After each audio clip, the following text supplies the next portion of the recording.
Hi everyone, आज आप लोग के लिए जो टॉपिक लेकर आया हूँ electronic configurations of the different element and different atoms. ठीक है, फर्स्ट ऑफ ऑल चलते हैं कि इलेक्ट्रॉनिक कॉन्फ़िगरेशंस होता क्या है।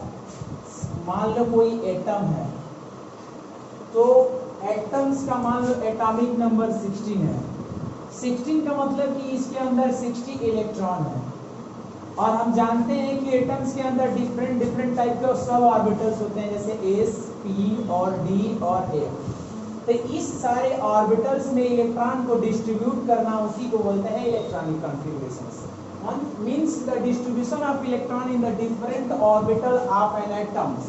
कोई पार्टिकुलर एटम्स का पार्टिकुलर जितना इलेक्ट्रॉन है वो पार्टिकुलर ऑर्बिट में डिफरेंट ऑर्बिट में डिस्ट्रीब्यूट करना, उसी को बोलते हैं इलेक्ट्रॉनिक कॉन्फ़िगरेशन। समझ में आया सबको? यानी the distributions of electron in different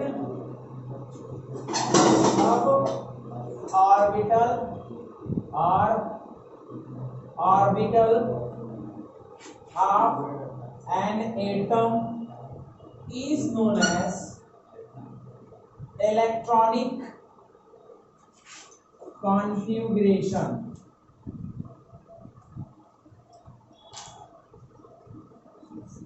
ठीक है, इलेक्ट्रॉनिक कॉन्फ़िगरेशंस बोलते हैं।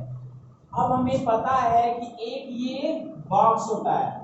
अब उस बॉक्स में मैंने पिछले वीडियो में बता चुका हूं कि पाउली एक्सक्लूसिव रूल के अनुसार इस बॉक्स में अपोजिट स्पिन में दो ही ऑर्बिटल में दो ही मैक्सिमम इलेक्ट्रॉन्स क्या हो सकते हैं, उसमें हो सकते हैं। यानी एक बॉक्स में केवल कितने इलेक्ट्रॉन एकोमोडेट हो सकते हैं, यानी रखे जा सकते हैं दो, और दोनों अपोजिट स्पिन में। ये एरो इधर वाला क्या शो कर रहा है? Opposite spin.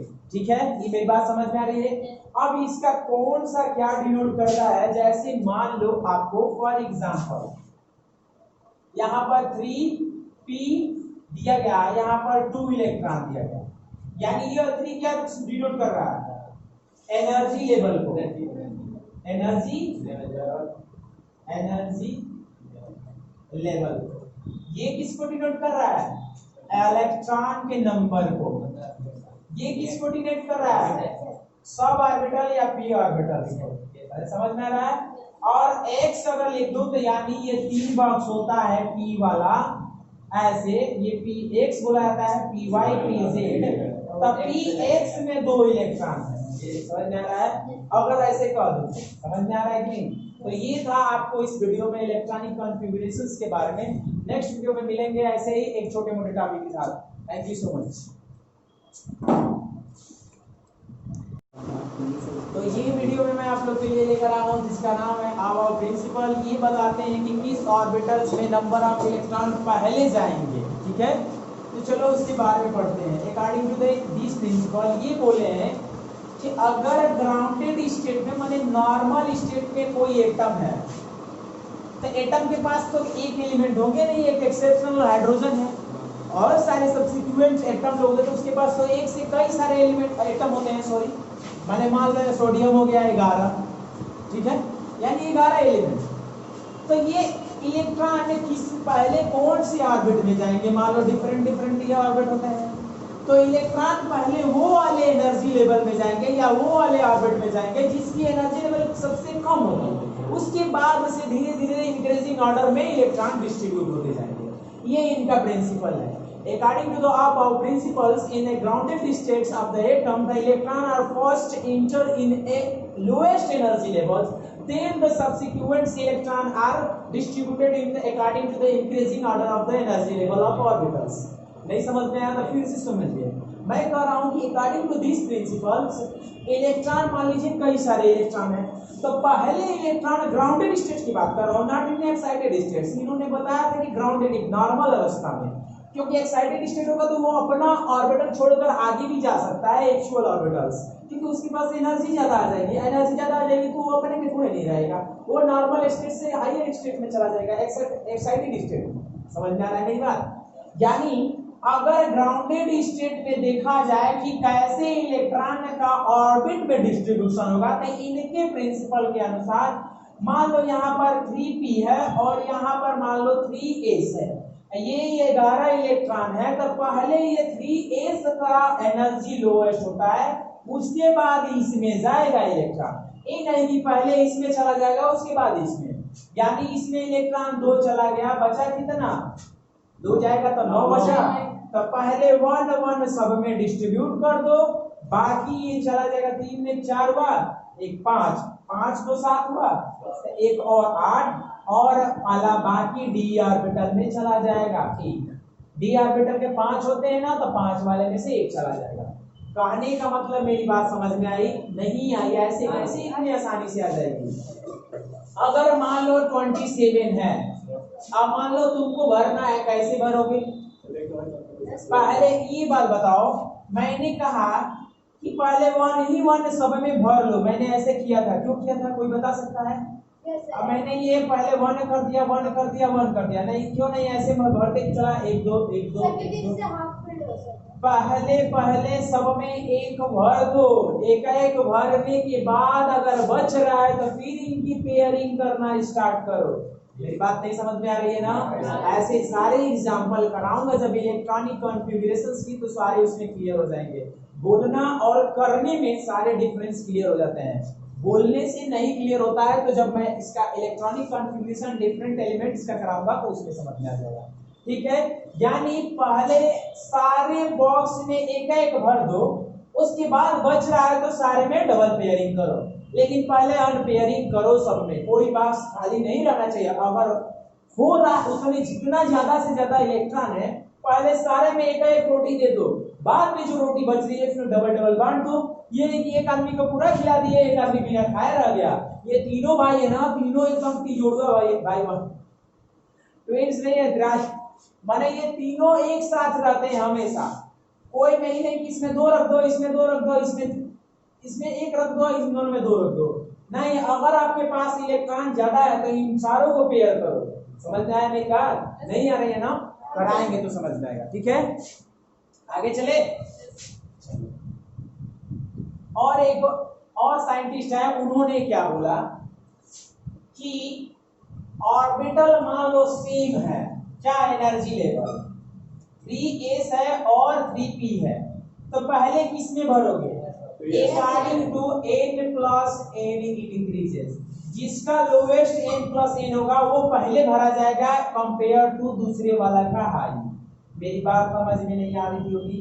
जिसका लोअर होगा उसको पहले भरेंगे, जिसका हायर होगा उसको बाद में भरेंगे। s का क्या होता है कि वैल्यू 0 होती है, n इज इक्वल टू कितना होता है 3 होता है, इसकी n की वैल्यू कितनी होगी 3, p की वैल्यू 1 होगी, इनका सम 3 होगा, इनका सम 4 होगा, यानी किसके सबसे लोएस्ट है ये, तो पहले ये वाला ऑर्बिट भरा जाएगा, उसके बाद ये। आप लोग बताएंगे 4s 3d में पहले कौन भरा जाएगा? पहले बताओ y 3d पहले ना। बहुत अच्छा हो, तुम ऐसे ही जवाब दो, तुमको मिल जाएगा सेलिब्रेशन। बराबर है ये p मैंने बताया था बाबू, जब स्मूथर क्वांटम नंबर में पढ़ा था, a is equal to 0, p is equal to 1, d is equal to 2, f is equal to 3। मैं स्मूथर क्वांटम नंबर जब पढ़ाया था, क्वांटम नंबर में जाकर आप देखिएगा, वहां पर आपको पता चलेगा। सर डी में भरेगा सर, हैं कैसे? सर इसका सम करेंगे 4 और s का 0 होता है और 3 और इसका 2 होता है, ये 5 है ये 4 है, तो लोएस्ट वाला पहले भरा जाएगा ना, तब नहीं ये कहां से 3d हो जाएगा? My dear students, confusion clear हुआ? Where are you going? कहां कोई हो? नहीं समझ में आ रहा है भैया? n प्लस l को देखना है, n प्लस l को देखना है, not is equal to a यार। समझ में आया? शादी करने जाते हो तो पूरा खानदान को देखते हो कि कैसा है, ऐसे ही शादी कर लेते हो। समझ में नहीं आ रहा है? ये भी गारंटी पता नहीं। According to about principles, electron in grounded atom of electron first enter that orbital which have lowest energy, and then according to increasing energy of orbital electron distributed.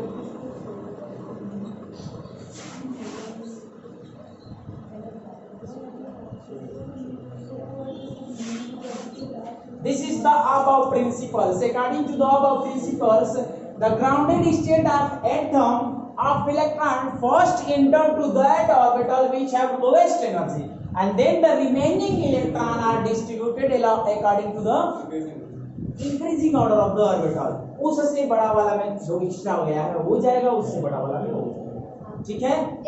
समझ में आया?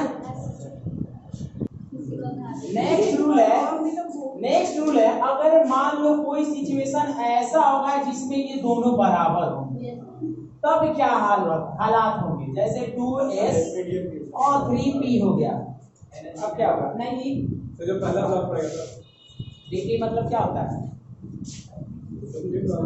ऐसा बताओ जिसमें दोनों बराबर हो। ऐसा सर 3p और 3s, अरे 2p और 3s, इसमें दोनों बराबर है, देखो करके तो दोनों बराबर है कि नहीं? अब इस सिचुएशन में किसको पहले फिल करोगे? n प्लस l वाले को और n प्लस, जब ये कंडीशन फॉलो करे तो आप एनर्जी लेवल देखो, जो सबसे ज्यादा कम एनर्जी लेवल होगा वही उसी ले जाएगा। तो ये क्या जाएगा? 2 प्लस 1 और 3 plus 0 is equal to both are equal, then we have to be follow the energy levels which have lowest energy level, the electron is first go in the that energy level। समझ में आ रहा है पीछे वाले? आ रहा है? कोई दिक्कत है? नहीं आ रहा है? तो एक और दे रहा हूं, आप बताइएगा तो किसमें जाएगा? मान लो मैं आपको दिया 4s दिया और 4p दिया और 5s दिया, बताओ इलेक्ट्रॉन किस में पड़ जाएगा? s में जाएगा ना? बहुत बढ़िया। तो 4 और इसी में जाएगा। देखो ये कितना सही बात है। हाँ हाँ हाँ, इसी में जाएगा, इसी में जाएगा ना? ध्यान मत लगाओ, तोड़ू ना घर जाके। p प्लस 1 4 प्लस 1 दोनों इक्वल है, b में जाएगा सर। समझ में आया? ये नहीं आ रहा है? Well done.